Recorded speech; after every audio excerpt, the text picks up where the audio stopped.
নমস্কার বন্ধুরা, প্রিয়ার রান্নাবাটিতে সবাইকে স্বাগত। আজকে আপনাদের সাথে শেয়ার করছি খুব সহজভাবে একটি মোদকের রেসিপি। আর আজ যেহেতু গণেশ চতুর্থী, তাই ভাবলাম আপনাদের সাথে একটা ইনস্ট্যান্ট মোদকের রেসিপি শেয়ার করি, যেটা বানাতে খুব কম সময় লাগবে আর খুব একটা বেশি উপকরণ লাগবে না। একদম ঘরে থাকা 2-1টা উপকরণ দিয়ে কিন্তু বানিয়ে ফেলা যাবে। তাহলে চলুন শুরু করি আজকের এই মিষ্টি রেসিপিটা। সবার প্রথমে একটা বোলের মধ্যে আমি দিয়ে দিচ্ছি 1 কাপ মতো সুজি। এবারে সুজিটাকে একটা মিক্সিং জারের মধ্যে দিয়ে একটু ভালো করে গুঁড়ো করে নেব। আমরা যেহেতু খুব কম সময়ের মধ্যে মোদকটা বানাবো, তাই আমাদের সুজিটা গুঁড়ো করে নিতে হবে। আর এই সুজিটা গুঁড়ো করে নিলে না খেতেও ভীষণ ভালো লাগবে। এই যে দেখুন, ঠিক এরকম হবে। এবারে নিয়ে নিচ্ছি 1 কাপ চিনি। যেহেতু 1 কাপ সুজি ছিল, এবারে চিনির মধ্যে দিয়ে দিচ্ছি কয়েকটা কেশর। এবারে চিনি আর কেশরটাকেও একটু গুঁড়ো করে নেব। এইভাবে চিনির সাথে কেশরটা গুঁড়ো করলে কিন্তু কালারটা ভীষণ ভালো আসবে। এবারে কড়াইয়ের মধ্যে দিয়ে দিচ্ছি 2 টেবিল চামচ মতো ঘি।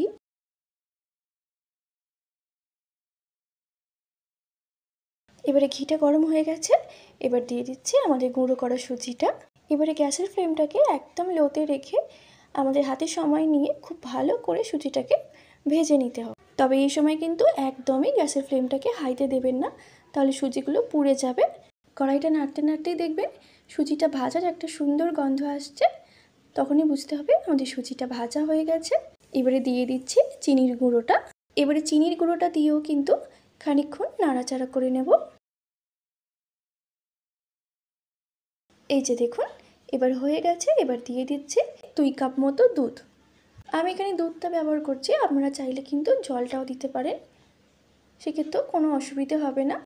এবারে দুধটা দিয়ে খুব ভালো করে সুজির সাথে মিশিয়ে নেব। এবারে দিচ্ছি সামান্য একটু খোয়া ক্ষীর। এটা যদি আপনাদের হাতের কাছে থাকে তাহলে দেবেন, নাহলে কোনো অসুবিধা নেই। এখানে আমরা নারকেল কুড়োটাও দিতে পারেন। এবার যদি আপনাদের মনে হয় একটু শুকনো হয়ে আসছে, এখানে আপনারা একটু জল অ্যাড করতে পারেন। দিয়ে দিচ্ছি একটু কেশর ভেজানো জল। এটা আমি একটু গরম জলের মধ্যে কেশরগুলো ভিজিয়ে রেখেছিলাম 1 ঘন্টা মতো আগে। এটা দিয়ে দিচ্ছি, তাহলে আমাদের কালারটা আরও ভালো আসবে। এবারে কনস্ট্যান্ট নেড়ে যেতে হবে যতক্ষণ না আমাদের সুজিটা এরকম কড়াই থেকে ছেড়ে যাচ্ছে। এবার এটাকে নামিয়ে নিচ্ছে। এটাকে খানিকক্ষণ ঠান্ডা করে নেব।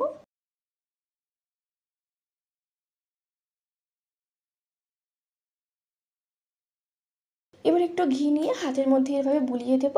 যে কোনো বাসনের দোকানে কিন্তু এরকম মোল্ডগুলো পাওয়া যায়, এগুলোকে মোদকের মোল্ড বলে। এই যে এর মধ্যে একটু আগে ঘি দিয়ে দিচ্ছে।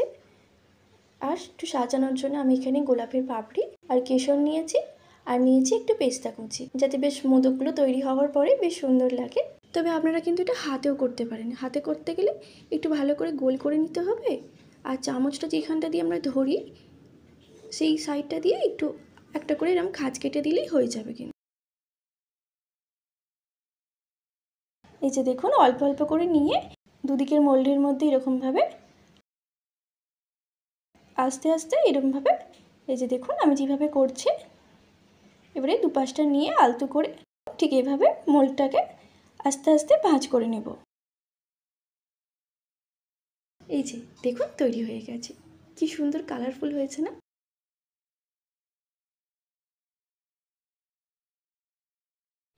এই কেশরটা, পেস্তাটা আর এই গোলাপের পাপড়িটা দিতে কি সুন্দর খুলেছে, কি সুন্দর দেখতে লাগছে না? দেখলেন কত সহজে কিন্তু একদম ঝটপট তৈরি হয়ে গেল। তাই আপনাদের বাড়িতে যদি গণেশ পুজো হোক বা যদি এমনি এমনি মোদক খেতে ইচ্ছা করে, তাহলে কিন্তু এই রেসিপিটা দেখে অবশ্যই বানাবেন, দেখবেন খুব ভালো লাগবে। আর ভিডিওটা ভালো লাগলে তো অবশ্যই একটু লাইক করবেন, শেয়ার করবেন, সাবস্ক্রাইব করবেন।